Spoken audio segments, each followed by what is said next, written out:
8 प्यारे बच्चे, एक अच्छा पति और एक अच्छी नौकरी होने के बाद भी एक औरत जो कि बुरुंडी अफ्रीका की रहने वाली थी, वो ये कह सकती थी कि वो एक ऐसी जिंदगी जी रही है जिसे जीने के लिए हर कोई काम ना करता है। जो भी दिक्कतें उसने अपने पहले की जिंदगी में देखी थी वो अब खत्म हो चुकी थी। जवानी में आते ही उसने अपना देश छोड़ दिया और वहां से जहाज पकड़कर ऑस्ट्रेलिया आ गई। उसका भविष्य पूरी तरह से सुनहरा था, जहां उसने शादी करी और वो अब अपनी जिंदगी अपने पति के साथ ऑस्ट्रेलिया की बीचेस पर घूमकर बिता रही थी। एक समय था जब उसे खाने के लिए भी औरों का सहारा लेना पड़ता था, लेकिन उसका पति एक अच्छी नौकरी करता था जिससे वो सभी खुश थे। उसके बच्चे हुए और एक अच्छा परिवार अब बन चुका था, लेकिन इसके बाद उसे किन्हीं कारणों की वजह से अफ्रीका में अपने पैतृक गांव जाना पड़ा और उसे अंदाजा नहीं था कि यहाँ आने के बाद उसकी जिंदगी अब पूरी तरह से बदलने वाली है।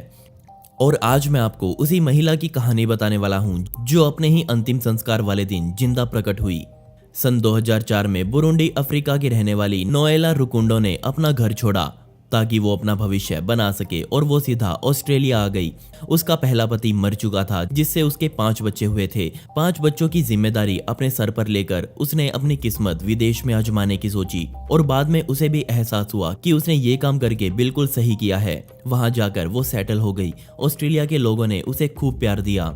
उसके बच्चों ने भी वहां के वातावरण में रहना सीख लिया था। जिस एजेंसी ने उसकी वहां सेटल होने में मदद करी थी, नोएला उस संस्थान के पास जाती रहती थी और इसी संस्थान में उन्हें बेलंगा कलाला नाम का आदमी मिला। वो भी अफ्रीका के देश कोंगो से ही था और यहाँ ऑस्ट्रेलिया में सेटल हो चुका था। यहाँ रहकर कलाला अंग्रेजी बोलना सीख चुका था और वो ही नोएला की बातों को यहाँ के लोगों तक पहुँचाता था। और इन्हीं मुलाकातों में इन दोनों को एक दूसरे से प्यार हो गया। नोएला एक विधवा औरत थी जिसके 5 बच्चे थे। वहीं कलाला की पत्नी का भी देहांत हो चुका था और वो कोंगो में हुए एक हमले से बचकर ऑस्ट्रेलिया रहने आया था। इसी हमले में उसकी पत्नी और बच्चों को मार दिया गया था। अभी नोएला का दोबारा शादी करने का कोई प्लान नहीं था। वो सोच रही थी कि किसी तरह उसके बच्चों का भविष्य सुधर जाए, लेकिन कलाला से मिलने के बाद उसका सारा प्लान बदल चुका था। वो भी कलाला को पसंद करने लगी थी और इन दोनों ने एक साथ रहने का फैसला किया और वो दोनों मेलबोर्न में एक साथ रहने लगे। कलाला नोएला के बच्चों को पूरी तरह से अपना मानता था और फिर आने वाले सालों में कलाला और नोएला के 3 और बच्चे हुए। कलाला अब पूरी तरह से परिवार की ज़रूरतों को संभाल रहा था। वो एक सी फूड प्रोसेसिंग फैक्ट्री में काम करता था। अब एक छत में साथ रहने के बाद नोएला को कलाला का एक काला सच पता चला। जब वो थका हुआ होता था तब वो नोएला और उसके बच्चों पर ना सिर्फ चिल्लाता था बल्कि छोटी छोटी बातों पर नोएला और बच्चों को मारता भी था। लेकिन बाद में अपने किए का पछतावा करके वो माफ़ी भी मांग लेता था। सभी बच्चे और नोएला इन बातों के अब आदी हो चुके थे। बुरुंडी में नोएला को उसकी सौतेली माँ द्वारा पाला गया था और ऑस्ट्रेलिया में रहते हुए उसने अफ्रीका में अपने रिश्तेदारों को उपहार भेजने का सोचा और तकनीक की सहायता से वो ये देख सकती थी कि उसके गांव में अब क्या चल रहा है। लेकिन एक दिन उसके घर से आई एक खबर बहुत बुरी थी। उसकी सौतेली माँ की तबीयत बहुत ज़्यादा खराब हो चुकी थी और उसे अब बुरुंडी जाना पड़ा।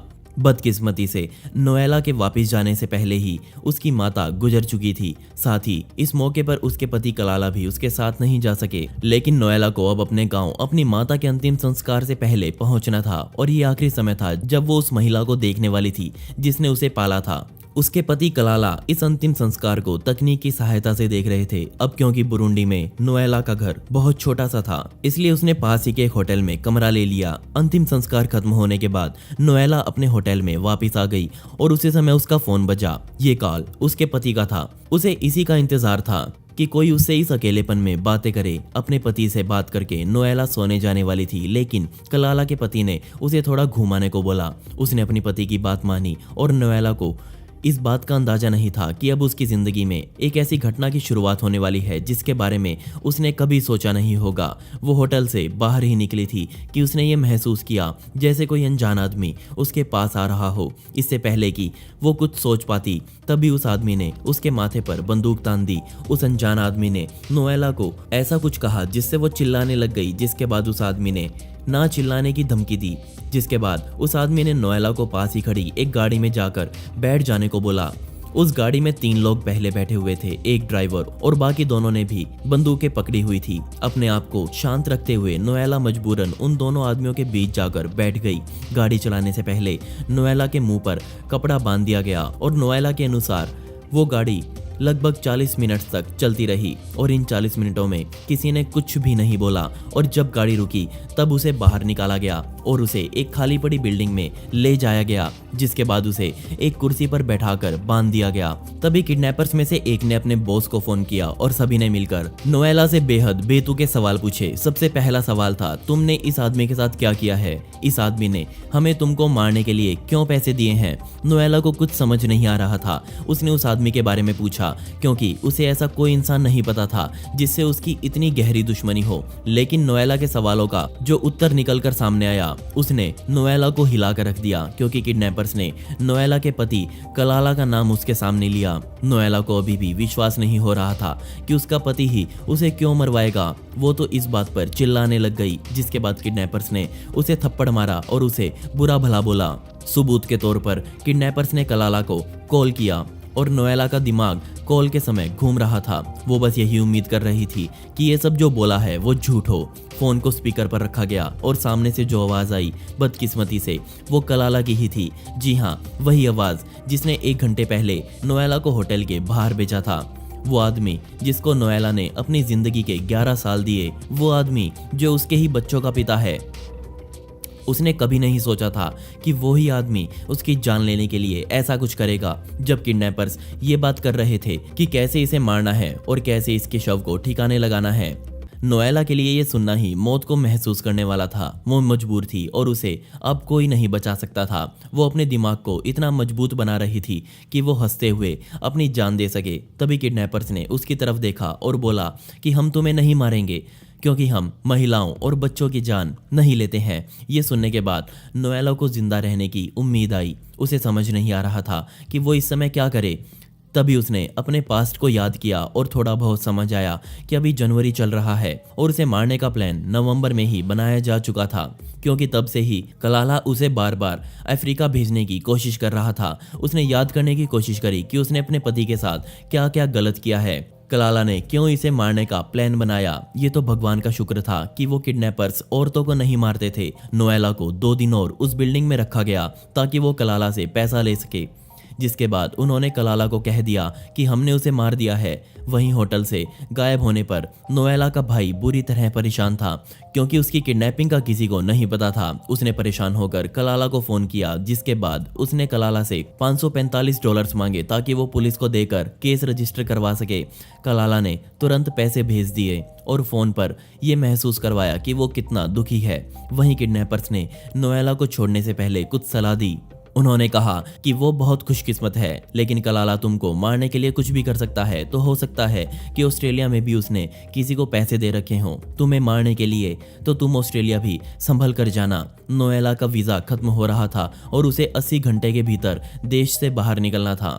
जाने से पहले किडनैपर्स ने उसे एक चिप दी जिसमें किडनैपर्स और कलाला की सभी फोन कॉल रिकॉर्डिंग्स थी। इसके अलावा पैसे भेजने की स्लिप भी नोएला को किडनैपर्स ने दे दी थी। बेशक नोएला को किडनैपर्स के आखिरी शब्द याद थे कि तुम ऑस्ट्रेलिया जाकर देखो कि कलाला ने तुम्हारे साथ ऐसा क्यों किया है। तभी उसने ऑस्ट्रेलिया में पहुंचकर एक फादर से इसके बारे में बात करी। कमाल की बात ये थी कि वो फादर पहले से ही नोएला को जानता था और उसकी आवाज सुनकर वो खुद बहुत हैरान थे। क्षेत्र में कलाला ने नोएला की मौत का हल्ला मचा रखा था। जब नोएला ने फादर को कलाला के प्लान के बारे में बताया तो इस बात पर फादर को भी विश्वास नहीं हुआ, लेकिन अंत में वो नोएला की मदद करने को तैयार हो गए। उसे कसम खिलाई कि वो अभी किसी को ये नहीं बताएगी कि वो अभी जिंदा है। उसे अपने पति के बाद का रिएक्शन देखने का भी पूरा हक है। कलाला लोगों के सामने अपनी पत्नी के मारे जाने का दुख लेकर बैठा हुआ था। वो लोगों को यह बता रहा था कि नोएला की मौत बुरुंडी में हुए एक एक्सीडेंट में हो चुकी है।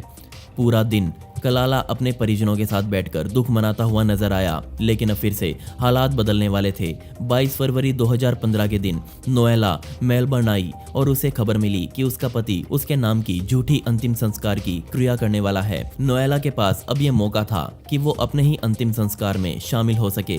ये समय था लगभग शाम के 7:30 बजे का। नोएला ने एक गाड़ी किराए पर ली और अपने ही घर के बाहर खड़ी करके उसी में बैठी रही और सामने उसका ही पति उसका ही अंतिम संस्कार किए जा रहा था।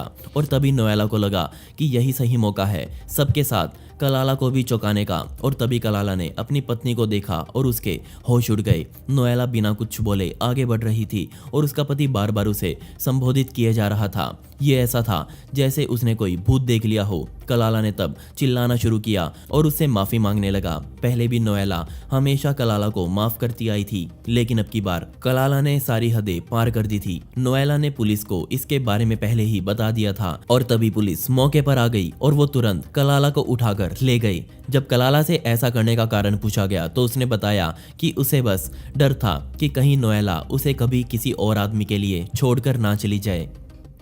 ये सब उसने जलन के मारे किया, लेकिन कुछ भी हो नोएला ने उसे माफ नहीं किया। उस पर केस चला।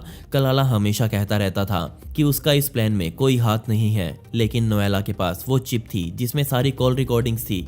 जिसके बाद कलाला ने रोना शुरू कर दिया, लेकिन असली कारण अभी तक पता नहीं चल पाया है। वो आज भी ऑस्ट्रेलिया की जेल में बंद है। उसे 9 साल की गैर जमानती सजा हुई है, लेकिन इन सब की वजह से नोएला को अब अपनी आम जिंदगी वापस नहीं मिल पाएगी।